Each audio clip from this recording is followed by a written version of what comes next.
Hello मेरे प्यारे बच्चों, हम लोग लॉगरिदम का स्टार्ट करने जा रहे हैं। लॉगरिदम जो आपका आईटी फाउंडेशन में पहला चैप्टर माना जाता है मैथ्स में, ये काफ़ी काम आएगा आपको। पहली बात तो लॉगरिदम होता क्या है, इसमें बेटा ये चैप्टर जो होता है हम लोगों को रूल देता है, रूल्स देता है। क्या देता है? रूल्स। किस चीज़ को? To simplify, two rules to simplify some mathematical calculation, some mathematical calculation. ठीक है, जैसे मान लीजिए कोई नेचुरल नंबर n ले लिया है, कोई भी नंबर ले लिया मैंने n, तो इसको दो तरीके से रिप्रेजेंट किया जा सकता है। इसको दो तरीके से रिप्रेजेंट किया जा सकता है। एक तो हम लोग एक्सपोनेंशियल फॉर्म में रिप्रेजेंट कर सकते हैं, इसको लॉग के फॉर्म में रिप्रेजेंट कर सकते हैं। जैसे मान लीजिए 36 है, तो 36 को हम लोग 6 के स्क्वायर के फॉर्म में रिप्रेजेंट कर सकते हैं।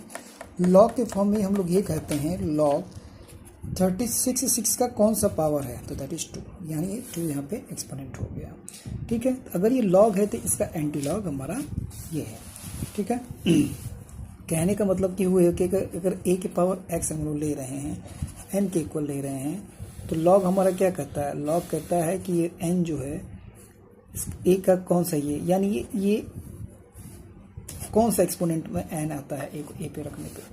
बात समझ में आ गई? अब यहाँ कुछ कंडीशंस आपको याद रखनी कि ये n हमेशा पॉजिटिव होना चाहिए, a भी पॉजिटिव होना चाहिए, a should not be equal to 1 होना चाहिए। देखिए इसको ऐसे कहते हैं लोग, हेलो जी, लोग होता है। लोग अपने आसपास पॉजिटिव चीज़ों को रखते हैं, आप ऐसे इसको याद रख सकते हैं।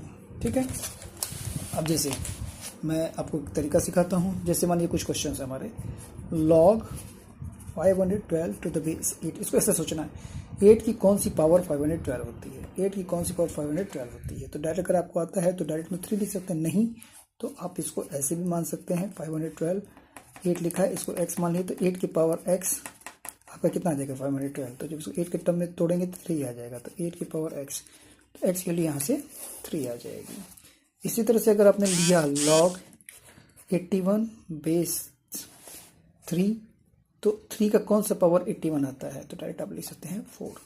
इसी तरह मान लीजिए अगर आपने लिया log 4 बेस 2, तो 2 की कौन सी पावर 4 आती है, तो 2। आई होप सो आप लोगों को क्लियर हुआ होगा। थैंक यू मेरे प्यारे बच्चों। फिर आगे के और मैं क्वेश्चंस लेके आऊँगा। Thank you.